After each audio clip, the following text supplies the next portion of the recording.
우리 사랑하는 소망교회 성도 여러분, 한 분 한 분 또 가정마다 건강하시고 특별히 주님의 사랑과 평화가 가득해서 이 어려운 시기에 염려와 불안과 마음의 여러 가지 근심 걱정들을 다 없애 주시기를 간절히 바랍니다.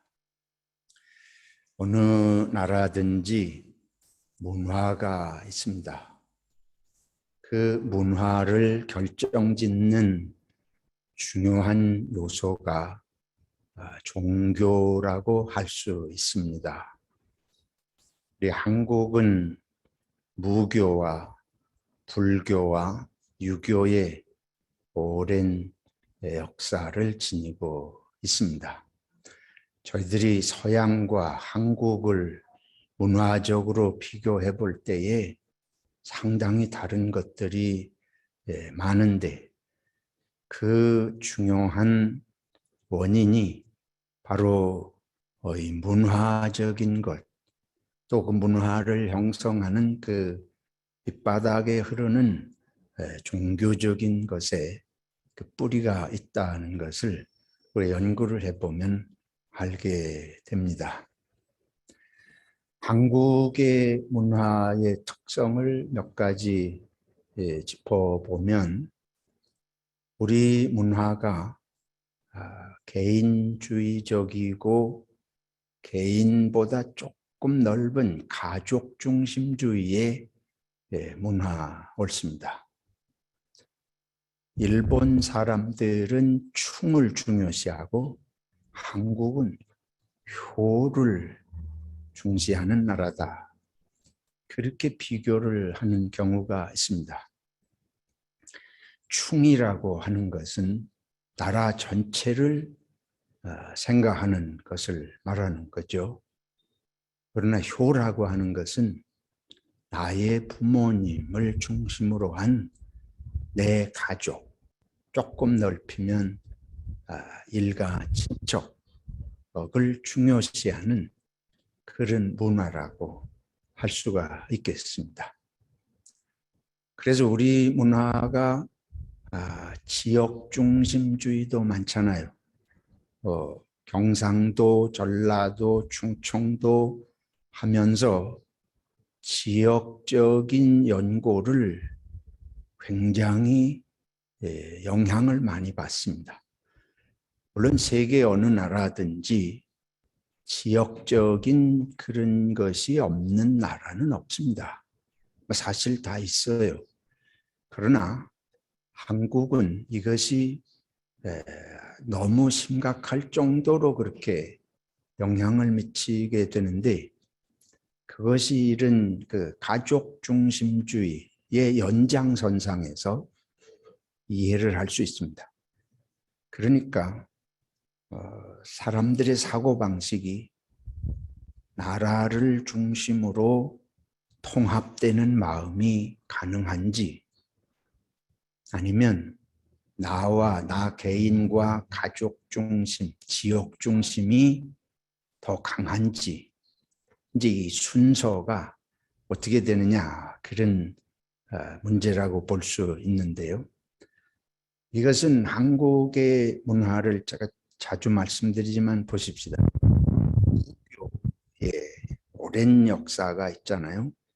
지금 한국의 박근혜 정부 시절에 그 영향을 미치던 사람이 그 무족적인, 무당적인 그런 것 때문에 얼마나 심하게 논란이 됐습니까? 대통령 후보로 논란이 되는 사람도 그런 무교적인 관계 때문에 논란이 많이 되는 걸 이제 보게 되는데 이게 한국의 오랜 역사 속에 그런 게 들어있어요. 최고의 학부를 졸업을 하고 최고의 관료직들을 거친 사람들도 무당들을 찾아가고 무당들이 한두 마디 하는 것에 자기들의 운명을 걸고 그렇게 하는 거를 보게 되는데 이게 보통 영향력이 아니죠. 그만큼 무교가 강한 영향을 지금까지도 미치는데 무교에는 이웃이 없습니다. 무교 개념은 심하게 말하면 윤리가 없어요. 윤리가 없다는 것은 이웃이 없다는 것입니다. 무당 사상, 이 한국의 토속 종교인 무교는 나와 내 식구밖에 없습니다. 더 심각하게 말하면 나 개인밖에 없습니다.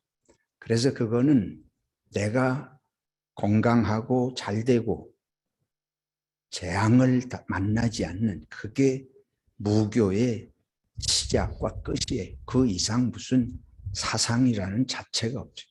사상은 둘째치고 지금 말씀드린 대로 이웃에 대한 이런 개념이 전무하다고 해도 과언이 아닙니다. 한국을 오래 지배한 불교를 봅시다. 불교가 신라 천년이에요. 그리고 고려도 시작부터 끝이 불교입니다. 한국을 가장 오래 지배한 종교가 불교인데 불교가 뭐냐 물으면 대답하지 못합니다. 거기 우리가 학교에 가서 생로병사를 부처님이 깨달았다. 그거 이상 불교에 대해서 깊이 아는 사람이 없어요. 불교는 살생을 금한다.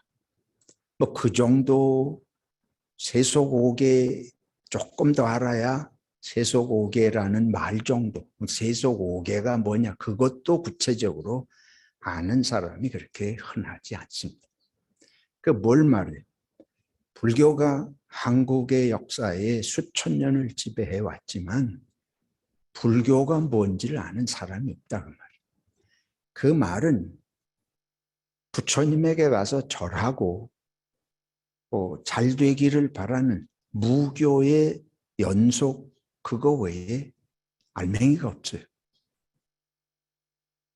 불의 절에 가고 스님들을 통해서 바라는 것이 이 건강하고 복되고 잘 되는 것, 무교하고 내용은 알맹이는 똑같습니다. 그래서 한국에서는 이제 호국불교라 그래서 불교가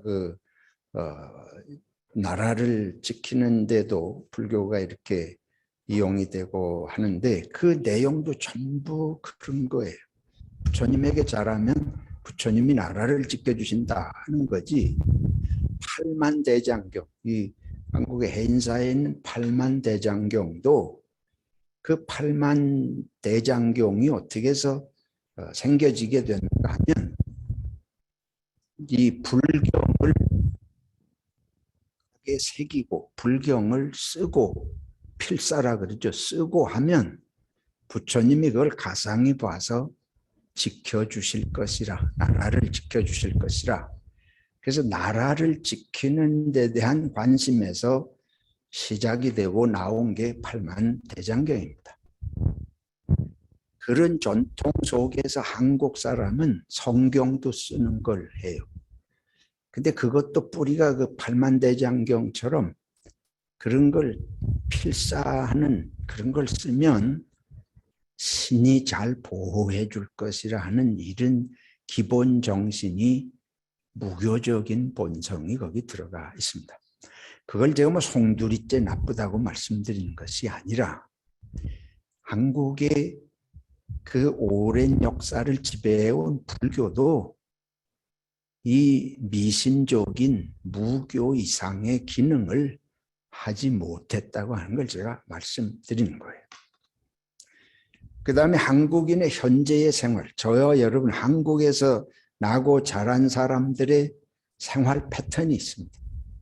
사고의 패턴, 특별히 관계의 사고가 있는데 그거는 이시조선 500년 동안의 유교를 통해서 형성된 거예요.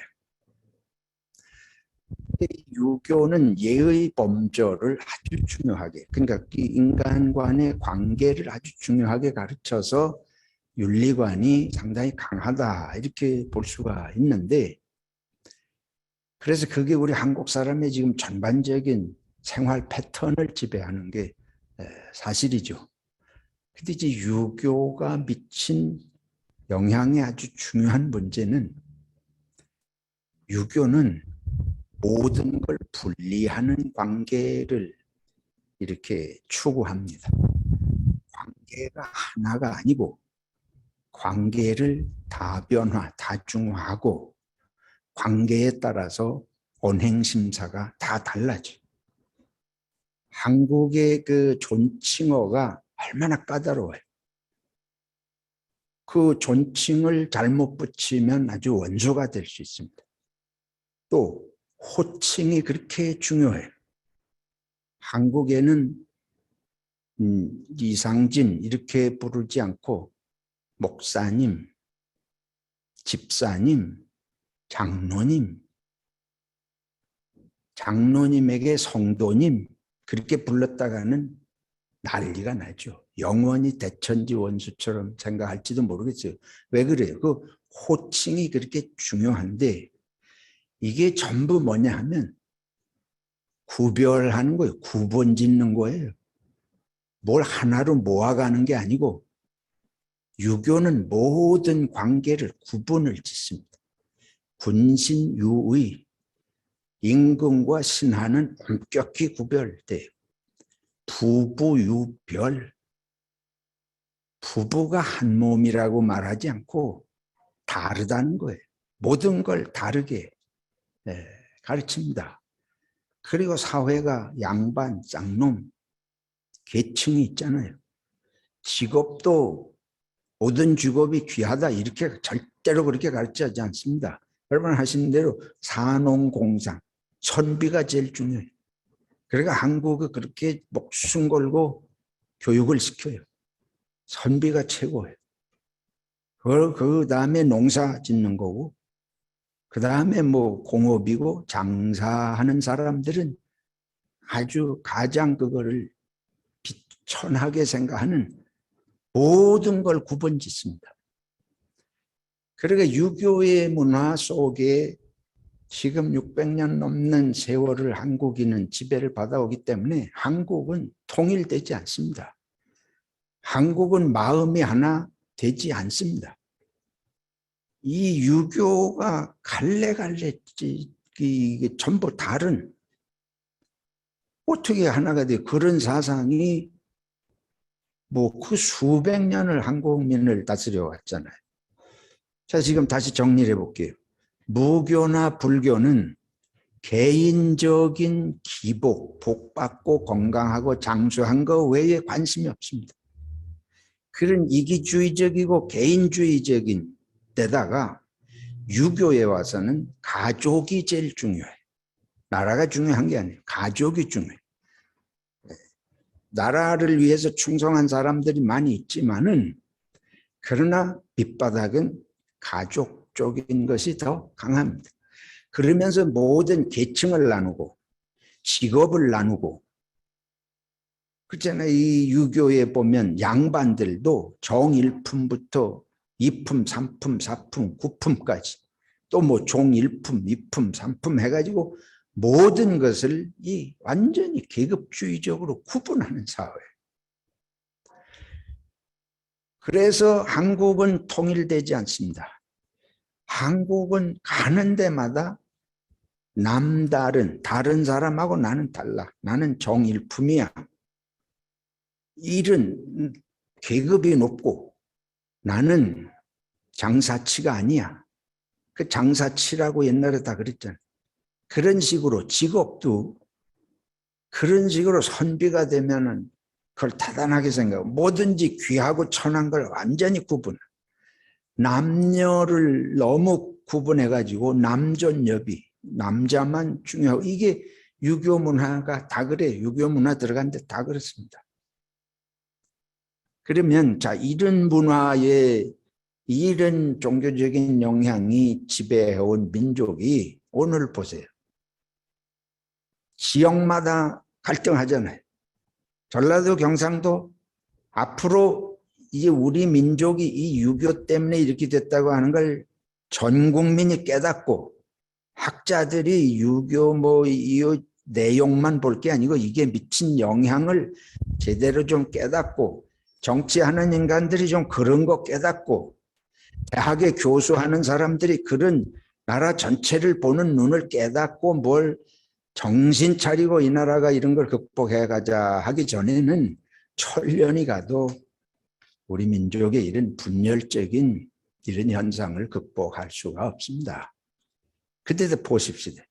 기독교도 사분오열해서 싸우잖아요. 그리고 어디든지 진보 보수 아주 원수같이 싸워요.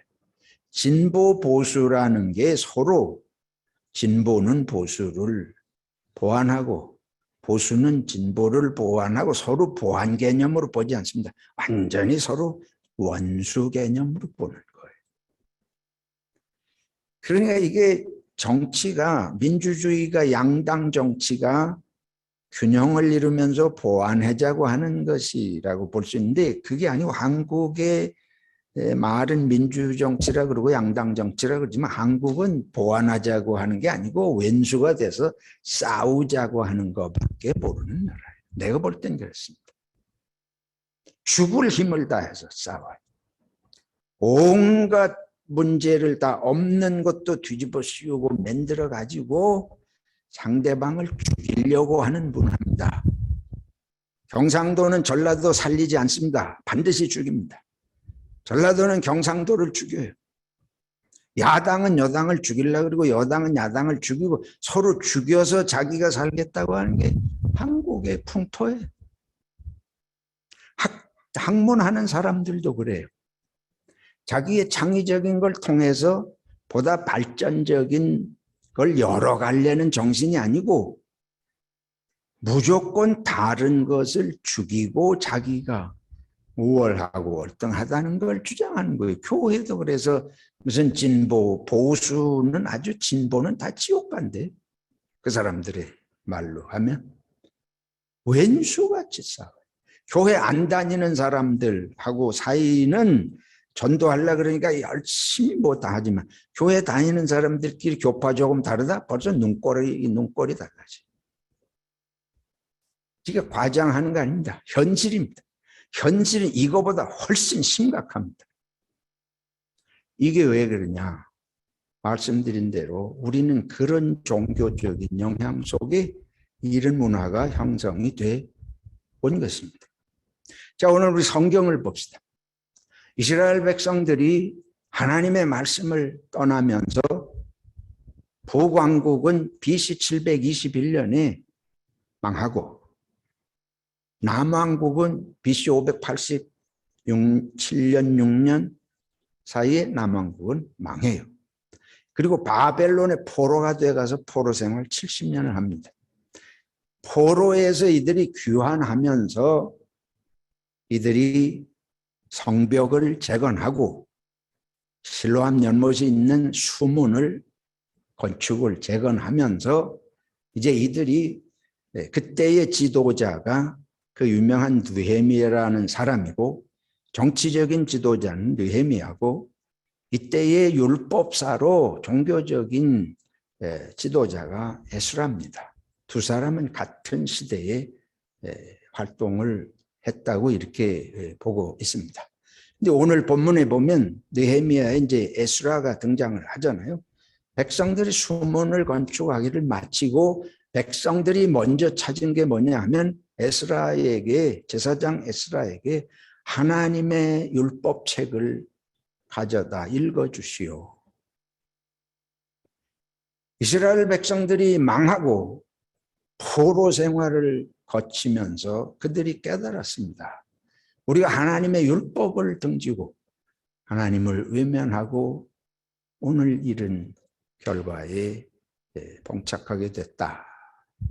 그래서 그들이 깨닫고 에스라를 통해서 그들이 수문 곁에 다 모인 다음에 그 율법책을 에스라가 읽어주면서 그 율법책을 읽는데 백성들이 오늘 본문에 읽으셨잖아요. 백성들이 구절마다 아멘, 아멘 하고 응답을 했다고 하는 것입니다. 하나님의 말씀이 그들에게 회복이 되면서 말씀을 그들이 받으면서 비로소 자신들의 모습이 어떠해야 되고 하나님을 어떻게 섬겨야 하고 이런 것들에 대한 영적인 각성이 일어났던 것입니다. 여러분, 하나님의 말씀이 왜 중요하냐? 이스라엘 백성들이 우리 민족하고 다른 점이 그들은 하나님의 말씀을 중심으로 그게 하나의 율법은 하나예요. 뭐 율법이 여러 개 아니고 율법 하나, 한 하나님을 믿는 한 종교. 그걸 잃어버리고 떠났을 때 이들이 문제가 되지만 다시 회복할 때 이스라엘 백성들이 다 그 한 하나님의 말씀 앞에 마음을 모으면서 아멘하고 영적인 각성이 일어나면서 이들이 다 울었다고 했습니다. 하나님의 말씀 앞에서 이스라엘 백성들이 한 마음이 되는 것이 자기들의 모습을 깨닫고 자기들이 한 하나님의 백성이라고 하는 걸 깨닫게 되는 것입니다. 한국이 외정 36년이 지난 후에 일본의 통치 36년 받고 2차 대전이 끝나면서 연합군에 의해서 한국이 이제 해방이 됐는데 한국이 해방된 후에 한국 민족을 하나로 묶어서 울면서 눈물 흘리면서 아멘하고 할 수 없는 세상. 종교 지도자가 없어요. 그런 민족의 지도자가 없어요. 자부노열이에요. 권력적인 욕망이 있는 사람들만 혼란한 시대에 분열하고 난무하면서 공산당이 들어오고 나라는 남북으로 결국은 갈라지게 되지 않습니까? 남북 분열의 역사는 뭐 다양한 해석이 있고 원인 분석이 있고 미소 양국의 강대국에 의해서 남북이 분열이 됐다 뭐 그렇게 진단할 수도 있겠지만은 제가 볼 때는 한국 민족은 하나 될 수 있는 사상적인 하나 통일성이 없습니다.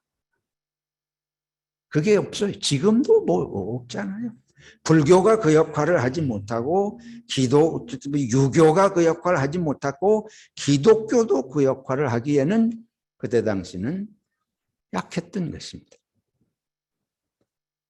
그래서 우리 민족이 지금 이 민족의 역사를 보는 시각에 있어서 특별히 우리 기독교인들이 지금 우리 민족의 앞날을 보면서 기독교인이 자각해야 할 중요한 깨달음은 이 느헤미야와 에스라가 포로에서 돌아온 후에 하나님의 율법을 읽으면서 백성들이 다 같이 아멘하고 울면서 그들이 새로운 깨달음과 함께 결심을 하는 이게 우리 기독교가 한국 민족 앞에서 역사 앞에서 그걸 할 수 있느냐? 거꾸로잖아요. 교회가 더 분열해. 교파만 분열하는 게 아니고 교회마다 싸워요. 교회마다 싸워요. 왜 싸워요? 장로 되려고, 권사 되려고. 너무 직선적입니까? 목사들은 뭐 총회장 되려고, 노회장 되려고. 자기 교파가 옳다고. 그래서 이게 근원적으로 우리가 하나님 앞에 무릎 꿇고 제일 중요한 깨달음이 필요한데 그게 뭐냐면 민족이 하나 되고 교회가 하나 되는 길을 제시할 수 있는 그런 지도자, 그런 종교 아니면 한국에 아무 의미를 주지를 못한다 하는 게 제 판단입니다. 여러분, 저와 여러분들이 예수 믿고 기독교인이 돼서 이렇게 사는데 우리가 기독교인데 뭐 예수 믿고 여러분들이 하나님 앞에 기도해서 은혜 받고 복 받는 거 기본적으로 다 필요한 거 전부 인정합니다. 저도 그거 필요한 사람이고 인정하고 그걸 부인하는 게 아니고 우리가 거시적으로 나라 전체를 보고 세계를 보고 그리고 앞으로 10년, 20년 아니고 100년, 200년의 역사가 계속된다고 볼 때에 우리 기독교가 저와 여러분이 한국을 향해서 제시해야 될 가장 중요한 건 뭐냐? 이 민족이 전체가 한 마음으로 나갈 수 있는 길을 제시한 우리 기독교인들은 그것이 예수 그리스도의 사상으로 믿음으로 이 민족에게 그 필요성을 제시할 수 있을 때 그게 하나님이 원하시는 것뿐만 아니고 우리 민족이 민족성이 바뀌고 민족의 문화가 달라지고 세계에 기여할 수 있는 유일하고 확실하고 분명한 길이다 하는 걸 제가 말씀드리고 싶은 것입니다. 예수님께서 오늘 이 누가복음 4장인데 예수님이 하신 일을 우리는 세 가지로 봅니다. 이 병 고치는 일을 중요하게 하셨어요.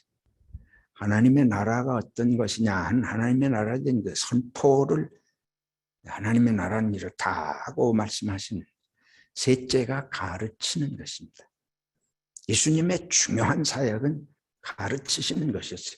오늘도 본문에 보면 예수님께서 회당에서 가르치셨다고 그랬습니다. 그리고 안식일에 여전히 매 안식일마다 하시는 대로 그 회당에 가셔서 선지자들의 말씀을 가르치셨어요. 그러니까 하나님께서 이 주시는 말씀, 예수님은 그것을 가르치는 것을 아주 중요하게 생각하셨어요. 그래서 오늘 말씀도 보면 이사야서를 일부러 펼쳐서 읽으셨는데 거기가 4장 17절 18절에 나오는 말씀입니다. 우리 4장 17절 18절의 말씀을 오늘 읽었는데요. 지난번에도 제가 이 말씀을 인용했습니다. 다시 한번 제가 읽어보겠습니다. 주의 성령이 내게 임하셨으니 이는 가난한 자에게 복음을 전하게 하시려고 내게 기름을 부으시고 나를 보내사 포로된 자에게 자유를 눈먼 자에게 다시 보게 함을 전파하며 눌린 자를 자유롭게 하고 주의 은혜의 해를 전파하게 하려 하심이라. 요 두 구절을 읽으셨어요. 그러면서 뒤에 뭐라고 그러신 거면 이게 주의 은혜의 해를 전파하게 하려 하시며 가난한 자에게 복음을 또 포로된 자에게 자유를 눈먼 자에게 다시 보게 함을 눌린 자를 자유롭게 하는 게 주님의 은혜다. 이 메시지가 왜 중요하냐? 이 가르침이 무엇이고 가르침이 왜 중요하냐?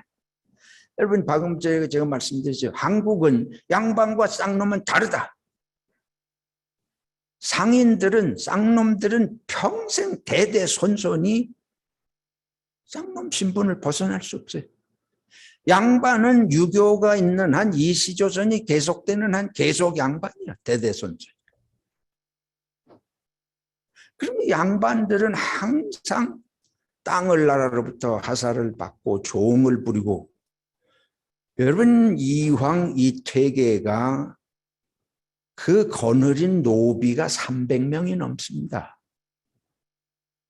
영남 지역을 호령하던 우리는 유교의 대학자라고 존경하지만 그 시대에 종을 300명 이상 부렸다고요. 그리고 이태계는 종을 숫자를 늘리기 위해서 종을 다른 사람하고 결혼시켜서 그 사람도 종이 되게 하고 뭐 이런 방책까지 쓴 사람이에요. 근데 그때는 그걸 자연스럽게 다 당연한 줄로 알던 그런 시대였습니다.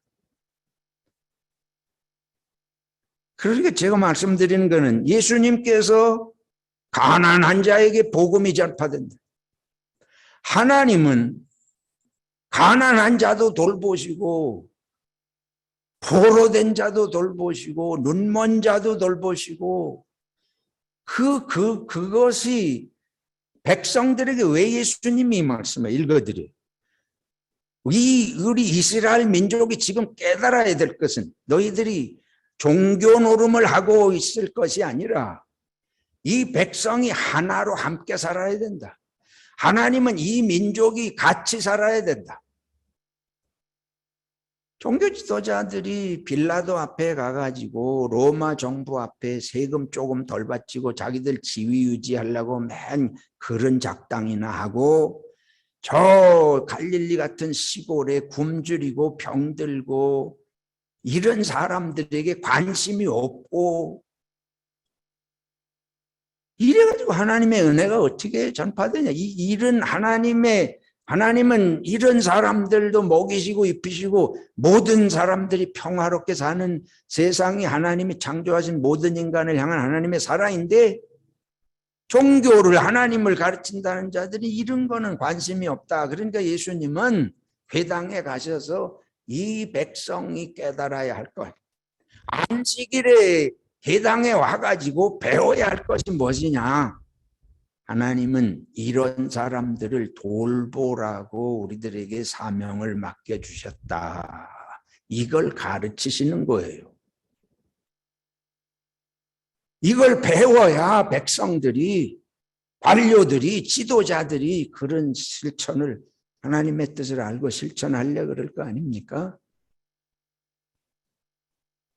우리들이 그래서 주님의 말씀이 이게 정말 중요한 것입니다. 이 한국의 어떤 사람들은 가난한 자에게 복음이 전파된다 그러면 빨갱이라 그래. 성경을 모르는 사람들이 예수님이 왜 그런 말씀을 하시는지 가나다라도 성경 읽고 못 배운 사람들이 신학자라 그러고 목사라 그럽니다. 정신을 모르고 그 예수님이 왜 그렇게 하시는 말씀인지를 모르고 뭐든지 갈라치려고 하는 거예요. 진보 보수 따지면서 전부 갈라쳐가지고 자기가 옳다고 주장하는 이런 썩은 정신이 가지고 있으니까 이게 주의 영이 임하셨더니 예수님 그러시잖아요. 주의 영이 임하시니까 내가 이렇게 하는 것을 가르치는 것이 합당하다. 여러분 성령이 한국교회의 한국 신학자들에게 임하신다면 예수님 하신 말씀하고 다른 말씀 하겠습니까?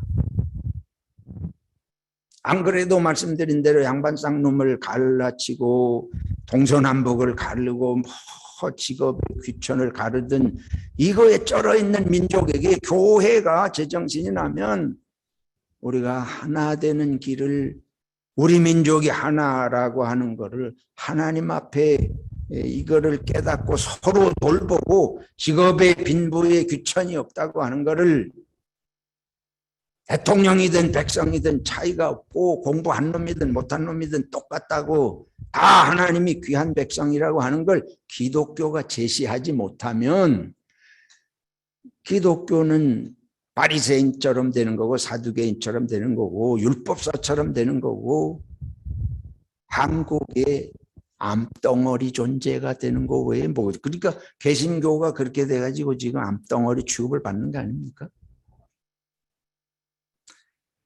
사랑하는 성도 여러분, 여러분들이 이 신앙생활 하시면서 우리도 뭐 이 방언하고 예언하고 복받고 뭐 이런 신령한 체험도 하고 병 고치고 하는 이런 기적도 나타나는 메시지도 좀 하고 소망을 주고 용기를 주고 격려하고 교회 가면 평안을 주고 나 그런 거 뭐 할 줄 몰라서 이런 말씀하는 게 아닙니다.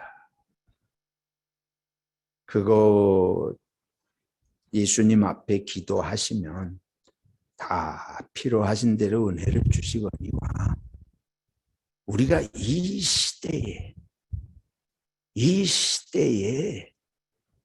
이게 있어야 될 거 아니에요. 입만 있어서 되는 게 아니고 무슨 말을 해야 될지 이것만 있어서 되는 게 아니고 참 길이 무엇인지 지식이 아니라 길을 가르쳐야 됩니다. 지식이 아니라 지혜를 말할 수 있어야 돼. 지식은 사람을 망하게 할 수 있지만 지혜는 사람을 살리는 것입니다. 오늘날 지식이 홍수처럼 넘쳐서 사람들이 너무 인포메이션 많아서 썩어요. 정신이 썩어요. 지혜는 썩게 하지 않습니다. 지혜는 반드시 살립니다. 그 지혜는 어디로부터 오냐? 그 지혜가 하나님의 말씀으로부터 오는 거예요. 그래서 하나님의 말씀을 배우고 가르쳐야 됩니다. 예수님께서 그래서 마지막 지상명령이 뭐예요? 마태복음 28장 20절에 내가 너희에게 분부한 것을 가르쳐 지키게 하라. 세상 모든 족속으로 내 제자를 삼아서 내가 너희에게 분부한 것을 가르쳐 지키게 하라. 가르치라고 말씀하셨어요. 이 사상이 바뀌지 않으면 복을 아무리 받아도 복이 됩니까? 지혜 없는 사람에게 지식을 많이 줄수록 위험해질 수 있는 것이. 오늘 우리 고린도전서 12장의 말씀을 읽었습니다. 지혜가 뭐냐? 뭐가 지혜냐? 몸의 지체가 여럿이다. 손이 있고 눈이 있고 몸의 지체가 여럿이. 지체가 여럿이지만 다 한 성령으로 말미암아 은사가 직임이 주어졌다. 몸을 보는 게 지혜입니다. 다시 말해서 남에게 유익을 끼치려고 하는 걸 생각할 줄 알면 지혜로운 사람입니다. 지혜가 없는 건 뭐냐? 내게 유익한 게 뭔지를 생각하면 그 사람은 미련 중에 미련한 길로 가는 것이에요. 근데 우리는 그 거꾸로 생각하잖아요. 근데 결과를 보면 그게 드러납니다.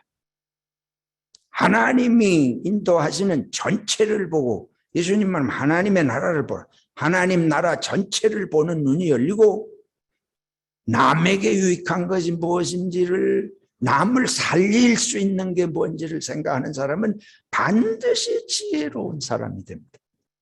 왜 지혜가 없어지냐? 남을 생각 안 하고 남 살릴 길을 안 하고 남을 죽이려고 하기 때문에 지혜롭지 못한 거예요. 여러분 당장 오늘 가서 신문을 한번 보세요. 한국에 여당 야당 대통령 후보로 나온 사람들과 양 진영이 어떻게 싸우는지 보세요. 그 사람들이 지혜로운 사람처럼 보입니까? 정말 세상에 가장 무식하고 악하고 지저분한 사람들로 보여요. 왜 그러냐? 그 사람들이 나라를 전체를 생각하고 상대방을 생각하는 것은 손톱만큼도 없어요. 지가 대통령 되겠다고 하는 거, 그리고 내가 이 사람에게 붙어서 대통령 되고 나면 거기서 뭐 한 잔 해먹을 거, 이 생각만 하는 건데 우리가 옆에서 보면 참 미련하기 짝이고 악하다. 미련한 걸 넘어서 악하다. 왜 그렇습니까? 그 사람들이 최고의 지성을 가졌다고 자부하는 사람들이고 나라의 권력을 쥐고 좌우하는 이렇게 마음대로 좌지우지하는 사람들인데 그렇게 그 사람들이 그렇게 미련해 내가 볼 때. 왜 그러냐? 지금 말씀드린 대로 지혜가 없어요. 지혜가 없는 인간은 돈과 명예와 권력밖에 안 보이게 돼 있습니다. 그것만 보면 지혜가 없어지고, 뭐 돈과 권력과 명예가 자기 욕심 채우는 거지 남을 위해서 그러질 않잖아요. 결론입니다. 사랑하는 성도 여러분, 말씀을 가까이 하시기를 축원합니다. 하나님의 말씀 외에 생명이 없고 지혜가 없습니다. 여러분들이 성경도 안 읽으시고 기독교인이라고 말하면 그건 어리석은 거예요. 아무리 성경 읽고 이 말씀을 묵상하라 그래도 콧방귀도 안 낀다. 분명히 여러분 지금 미련한 삶을 사실 거예요. 내가 장담을 해요. 여러분 삶을 들여다보세요. 거기 기쁨이 있어요, 은혜가 있어요, 만족이 있어요, 평화가 있어요. 아마 틀림없이 불만스러운 하루하루를 사실 거고, 우리 소망교회 성도 여러분, 저와 여러분들은 다 인간이기에 부족합니다. 부족하니까 하나님의 말씀 앞에 와야 됩니다. 그리고 내 개인적인 무슨 소원 성취를 위해서 말씀을 찾는 것이기를 넘어서서 그거 하나님이 다 이루어 주셔요. 이 민족 앞에, 세계 앞에, 우리 공동체 앞에, 이 팬데믹 상황 속에 있는 사람들 앞에서 우리는 어떤 말씀을 하나님이 주시는지 지혜가 필요하고, 지금 우리들의 주변의 상황에서 길이 무엇인지 길을 제시하고 말할 수 있는, 또 길을 같이 논의하는, 모여서 길을 같이 논의하는 이런 사람이 되는 게 유일한 게 이 말씀입니다.